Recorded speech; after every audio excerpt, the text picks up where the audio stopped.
investment. When we find rules that put an unnecessary burden on businesses, we will fix them. I am proposing that starting this year, we freeze annual domestic spending for the next 5 years. The health insurance law we passed last year will slow these rising costs. Still, I'm willing to look at other ideas to bring down costs, including one that Republicans suggested last year: medical malpractice reform to rein in frivolous lawsuits. We should give them a government that's more competent and more efficient. There are 12 different agencies that deal with exports. There are at least 5 different agencies that deal with housing policy. Then there's my favorite example. The Interior Department is in charge of salmon while they're in freshwater, but the Commerce Department handles them when they're in saltwater. Because you deserve to know exactly how and where your tax dollars are being spent, you'll be able to go to a website and get that information for the very first time in history. If a bill comes to my desk with earmarks inside, I will veto it. Companies that choose to stay in America get hit with one of the highest tax rates in the world. So let's change it. And I want to cut through the maze of confusing training programs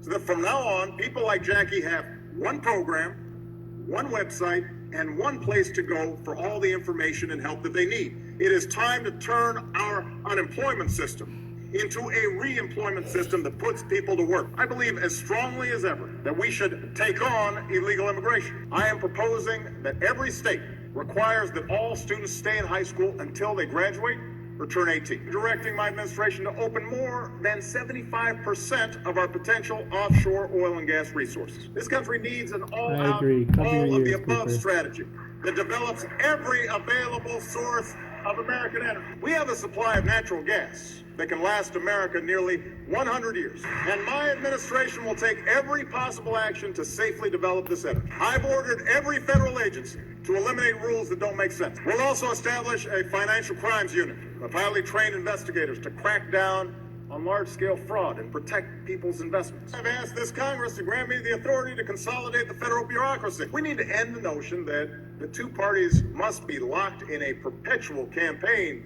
of mutual destruction. On Medicare, I'm prepared to enact reforms that will achieve the same amount of healthcare savings by the beginning of the next decade as the reforms proposed by the bipartisan Simpson-Bowles Commission. We'll reduce